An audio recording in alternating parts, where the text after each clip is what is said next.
Welcome to another podcast of Congress to Cubicle.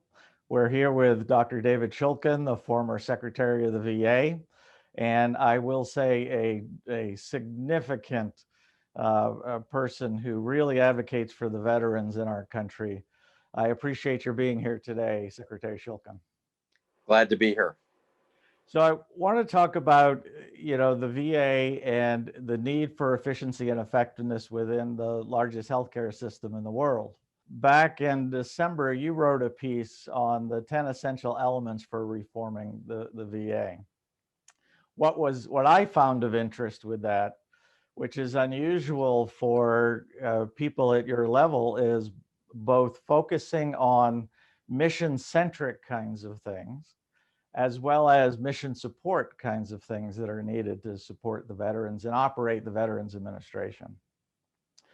So tell me a little bit why you wrote that piece. Why was it important to address that? Well, I think, first of all, the Department of Veteran Affairs and the mission that it serves to provide health care for so many veterans, over 9.5 million veterans, is important not only to those veterans and the families, but to all Americans who understand it's part of our responsibility to support the men and women who sacrifice for our country. And when you look at the Department of Veteran Affairs, it's filled with problems and scandals and plagues that go back decades and decades, certainly in both Democratic and Republican administrations. And when you look at some of the reasons, it's because there has not been a consistent plan, a consistent effort to reform the problems that exist in the government-run healthcare system. And I believe that there needs to be a foundational plan that we're all trying to achieve that we can stay fairly consistent on, depending upon not so much who's running it, but really the commitment that we have to fixing this system. Have you found that under the COVID pandemic, the system has been challenged even further? Well, I think what's happened across healthcare in both the VA system and the private sector system is that the pandemic has really exposed that we don't so much have a healthcare system. We have a very fragmented, siloed way of delivering healthcare. And the pandemic has exposed a lot of the problems and the gaps that we have in delivering healthcare. In some ways, the VA system has performed better than the private sector because there is more of a system in the VA than there is in the private sector, but it certainly has exposed a great deal of problems in the VA system that allow us to now, hopefully, looking towards coming out of the pandemic, fix some of those problems. Well, some of the things that have been done with the EHR system or partnering with the private sector, has that helped? When you talk about a system as large as the Department of Veteran Affairs, you can't think about fixing a problem in a short period of time. And that's part of what I'm saying. You need to have consistency. So I made the decision that the Department of Veteran Affairs needed to move towards a electronic health record that was similar or even identical to the one of the Department of Defense. But that decision, until it's fully implemented, will be a 10-year period of time. The VA system is that large, it's going to take 10 years to operationalize a electronic health record transformation. And so we're just at the beginning stages of that. And that's going to take a real commitment and consistency of effort to see that done in a way that it works for veterans and it works for the Department of Defense. You also included things like interagency collaboration. And I've seen this in many other places, whether it's mental health or financial management or many other places. What does that look like? And if the VA was fully integrated appropriately with other agencies, and how would it benefit the government and the veteran? Well, too often the government agencies simply don't work together, and so they replicate and duplicate efforts. And so if you take a department with a mission to improve the lives of veterans and you take a look at things like finding a job, how important that is.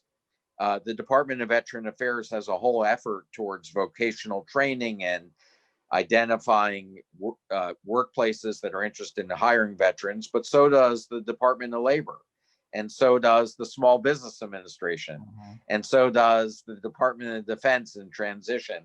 Justice. And so you're seeing these efforts really not only not working together, but in some ways competing with one another. And I got my first insight into what does it look like when agencies start to work together and take some of those walls down and start focusing on what's best for the American people. I saw that first, interestingly, in a program that was led by then Vice President Biden, of course, now President Biden, who led the cancer moonshot. And every week he would gather us together in his conference room in the vice president's office with all of the agencies represented and say, the goal here is that we work together, not separately, that you forget about all of your agency's egos and you focus on helping us do better with cancer. And I saw miraculous things happen. The NIH and the Department of Defense and VA and the National Cancer Institute and the FDA all working together on common goals. And I saw things happen in government that I thought would take years happen in a matter of weeks. And so that really changed my perspective on what could be done, because I've seen it done before. And with now President Biden in place, I'm very optimistic that we can have a lot more of that. And I think you're already hearing some of that being signaled by the new VA nominee, Dennis McDonough, who has said that his goal is to get other agencies to help improve the lives of veterans, as well as the Department of Veteran Affairs. So back a few years ago, we were hearing a lot about long wait times. Is that still, a symptom within VA? Has that been reduced dramatically? Where are we with that? Well, that's the reason I entered government in the first place. I entered after the wait time crisis in 2014 that was first identified in Phoenix, but it soon became understood it was more of a systemic problem. And that's when President Obama asked me to come into the VA as the undersecretary, which is the position that runs the VA healthcare system.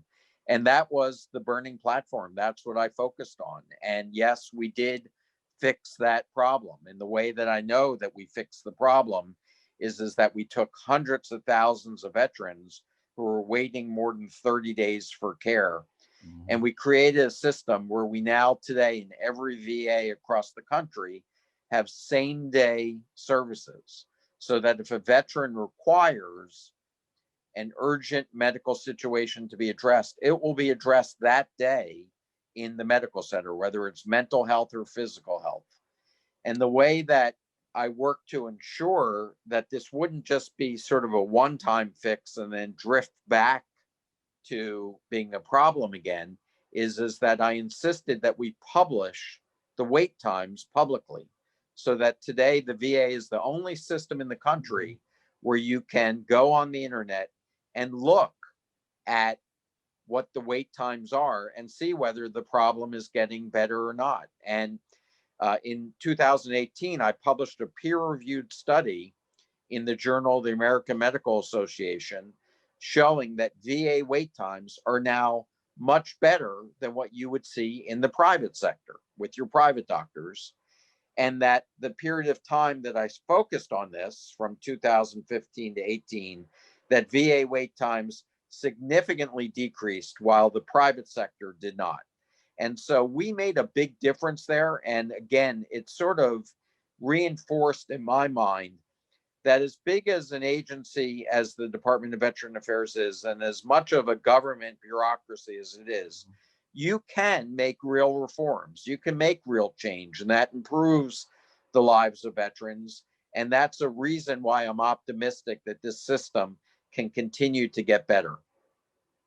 So what were some of the practical things? You mentioned certainly publicizing wait times, but What were some of the internal practical things that absolutely reduced true wait time for our veterans? Well, there were many of them. Some of them included that I granted nurses and pharmacists full practice authority. That meant that rather than having to be under the direct supervision of physicians, that nurses, advanced practice nurses like nurse practitioners Mm-hmm. and pharmacists could practice at the top of their license and help veterans get better access to care. So there are many parts of the country where we simply didn't have doctors.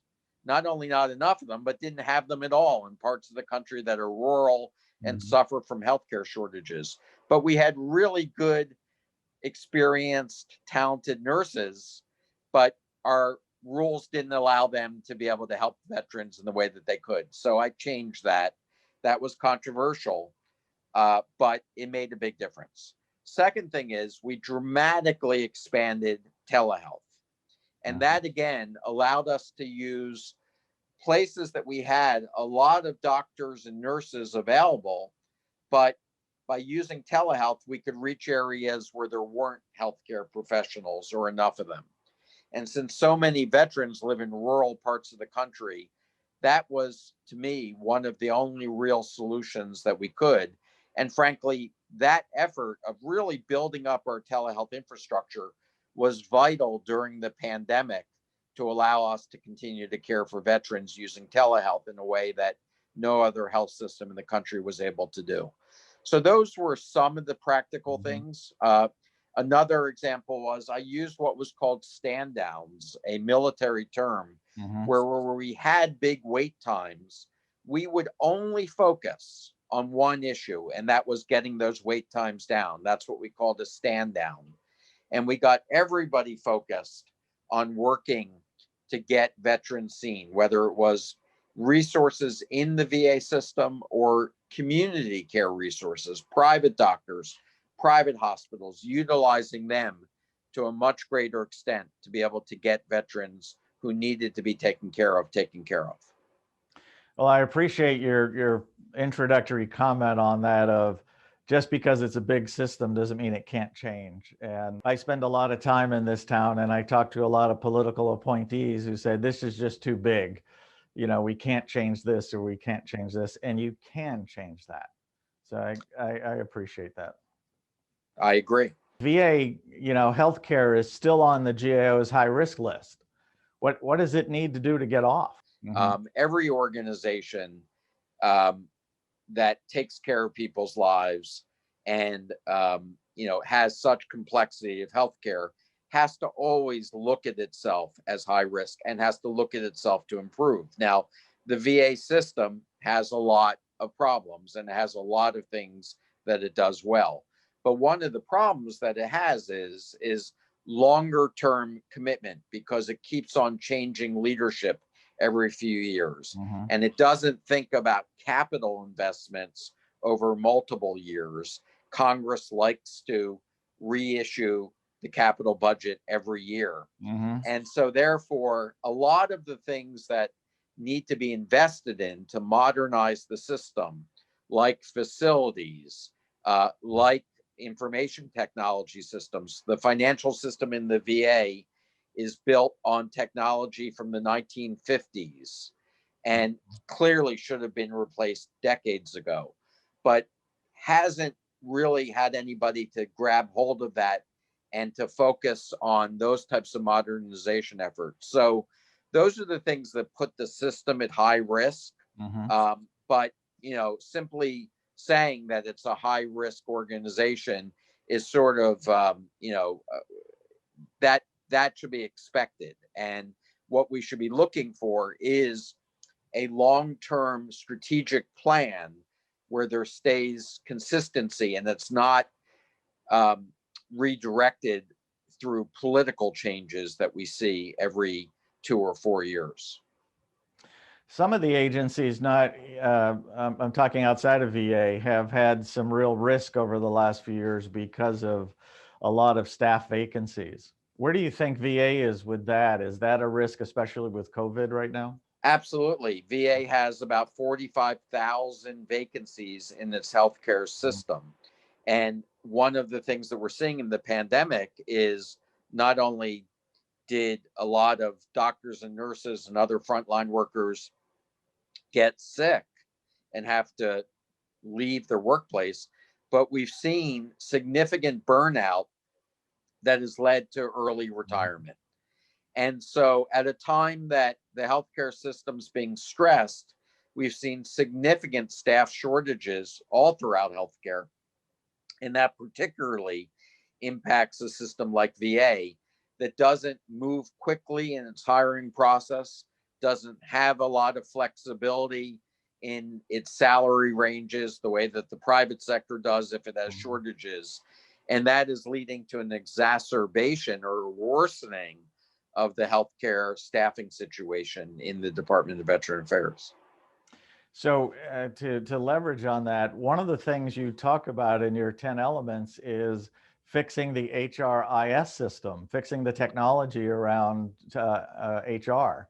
What's that about? What do you think? How do you think that will help the VA become more efficient and effective? The HR systems obviously don't take care of patients, but they help support those that do. And when you make a job tough for those that support our veterans, that is not particularly helpful. So when people have a hard time getting paid accurately, when they have a hard time getting enrolled in the payment system to begin with, those just add to the frustrations. What we're seeing now, particularly with younger people entering the job market, they want the flexibility to be able to schedule their time when they want to work and to be able to seek extra shifts when they want to work. And you need to have a staffing system and an HR system that allows us to meet the needs of where the workforce is. And so if VA gets to be even have a bigger gap between the systems that they have and what the private sector is doing, that's going to make the staffing issues even tougher in the Department of Veteran Affairs. So we need to have a more nimble, fluid technology solution for human resource issues in the VA. And sounds like also around payments and procurement and a large number of things that feed the beast, if you will, and support the organization. Right. So if you were sitting at the hearing table in front of Congress right now, what 3 or 4 things would you ask for? Well, the hearing table is a good opportunity, and Congress, even with all the partisan divide when it comes to veterans issues, tends to be fairly bipartisan. So it's a great opportunity to ask them for help, and I like the way that you phrase that. Number one, I would make sure that we're doing everything that we need to do when it comes to the pandemic. The Department of Veteran Affairs is the largest healthcare system in the country. It employs more doctors, more nurses, more pharmacists than any other system, over 90,000 nurses, just to give one example. And yet, I don't believe it's been a big enough part in responding to the national health crisis that's going on. When we see the country struggling with delivering vaccines, it should be the VA system that should have every single one of its facilities, 1,200 of them, with their doors open, with the staff involved in helping vaccinate the country. And that's only one example of a pandemic response. Now, the VA has done some things very well. It's opened itself up to vaccinating caregivers of our veterans, which is absolutely the right thing to do. But it's just the beginning of the way that the VA could help. Number 2 is disability reform. Our disability system, the way that we compensate those that have been injured and have sacrificed in the line of duty, is a completely broken system that I believe needs significant reform. And it needs reform because it needs to work better for our veterans so that they're not fighting their government to get the types of benefits they deserve. But it also needs to work better for taxpayers because there's a lot of wasted money in the constant appeals and denials that are going back and forth between our veterans and government bureaucrats. We also need to do a better job of helping veterans who have had exposure to toxins Mm-hmm. during their time of service. So we still have veterans fighting for their benefits from Vietnam in exposure to Agent Orange. We have our Gulf War veterans fighting for exposures for Gulf War illness and for burn pit exposure, including those who have served in Iraq and Afghanistan who have been exposed to burn pits, who frankly the Department of Veteran Affairs to this day has on their website that there are no known adverse consequences to exposure to burn pits. That's just simply not true. Mm-hmm. And to me, it's an embarrassment that the Department of Veteran Affairs doesn't update its website and support the veterans that need our help. So those are a couple issues. I would certainly be asking for help in modernizing our VAs. Most of our facilities date back to just around World War II. Mm-hmm. They're 1940s, 50 vintage medical centers. I practiced in one in New York City that is a very old medical center. And frankly, my vision for veterans is state of the art, modern facilities, the best care anywhere that this country can offer. You also mentioned in your 10 elements behavioral health. And I know a good friend of mine, Charlie Curie, back in the Bush administration, ran the Substance Abuse and Mental Health Administration. He was also trying to work with VA and DOD to increase mental health support for our soldiers and our veterans. Is that something that still needs effort and work? Yeah, it does. But it's important to recognize the VA does extensive work with behavioral health. It is the largest behavioral health care system in the country. About 60% of veterans have some type of emotional diagnosis associated with their care. And the VA does a terrific job of helping support those veterans. But having said that, there's a lot more work to be done. My single top priority that I identified for VA when I was secretary was to end the pandemic of veteran suicide.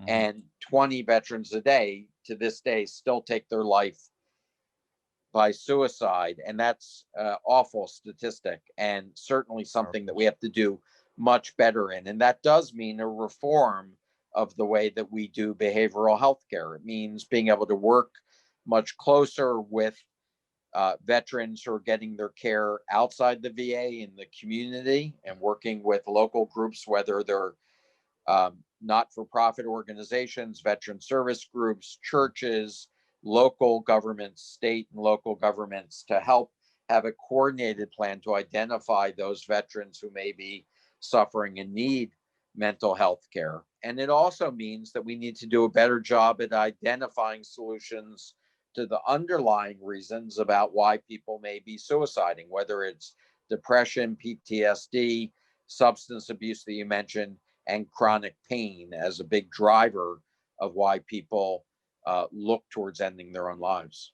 My previous guest on the podcast was David Walker, and we talked about his recent book on dealing with the deficit and the financial crisis that we have. Are there ways that the VA can actually do more with less if we really start squeezing the dollars? And I know that in the private healthcare system, there's a lot of hospitals and centers that are pulling out of the rural communities because it's just not financially viable for them. What can we do with the VA? I've always said, even when I was undersecretary and secretary, the problems in the VA are not due to a lack of money. Mm-hmm. I would go to Congress every year and I would ask them for a budget so I could care for the country's veterans. And they would not only give me that, but they would add billions of dollars on top of it, because to members of Congress, this was their way of showing support, their way of showing that they cared about the veterans. And while that was very much appreciated, having that much money in the system actually covers lots of problems. When you have to act efficiently, when you have to worry about where every dollar is getting spent, you have to then make decisions to fix problems that aren't working, and you have to reform the system. When you throw money at problems, it's the easy way out, and you simply don't always have to make those hard decisions. And so therefore, The problems in the VA have nothing to do with the lack of money, even though you hear people saying that. It simply isn't true. We need to make the hard decisions to reform the country. One of the things that I've recommended is that the VA should be pulled out of the political process. At least the healthcare system should. It should be run with its own board, not with 435 members of Congress. It should not have a political appointee at the head of it, like the secretary running the veterans healthcare system.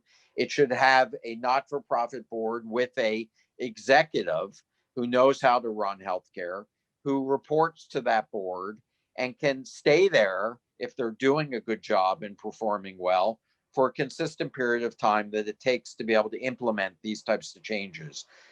It should be run more like the way that Amtrak is run, with while there's public dollars going in to support the system, there is a board and a professional management team designed to run that system. Not that Amtrak is perfect, but that type of design is really what I think is needed in order to become more efficient, more effective, use taxpayer dollars better, and ultimately the goal of serving veterans better.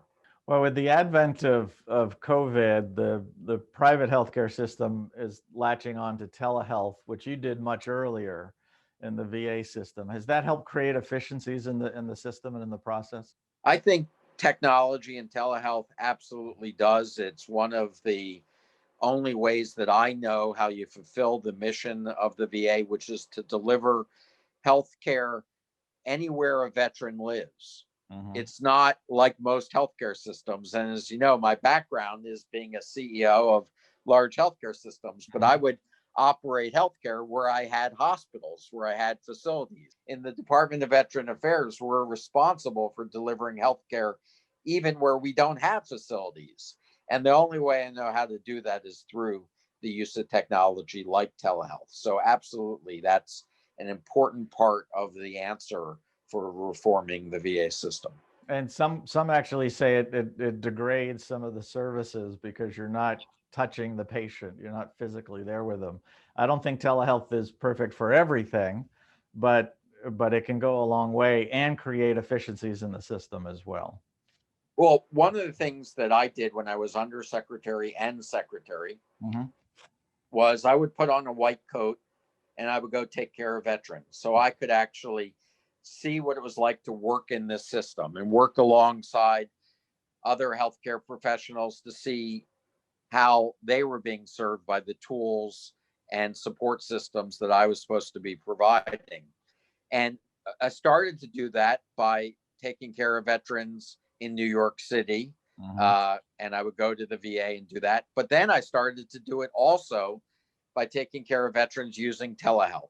And I would sit in my office in Washington, D.C., and take care of patients in Grants Pass, Oregon, a little rural clinic in Oregon, Mm-hmm. where I was the primary care doctor there on telehealth. And I began to see what you could do and what you couldn't do. And telehealth is not for every solution. You absolutely need, in many cases, to physically be there to examine a patient and to be able to fix the problem that they have. But it is a very effective tool when it's used in the correct situations in supplementing the care that can be provided. Well, Secretary Shulkin, I want to thank you for your time. I know your commitment to veterans, and I really appreciate your holistic view of how you approach the VA and what its needs are. Thank you for participating in today's podcast. Thank you. Thank you. In our next podcast, we'll look at procurement reform across government. My guest will be Soraya Correa, the Chief Procurement Officer of the Department of Homeland Security. We'll look at her innovation lab, and we'll look at a number of procurement reforms going on across government.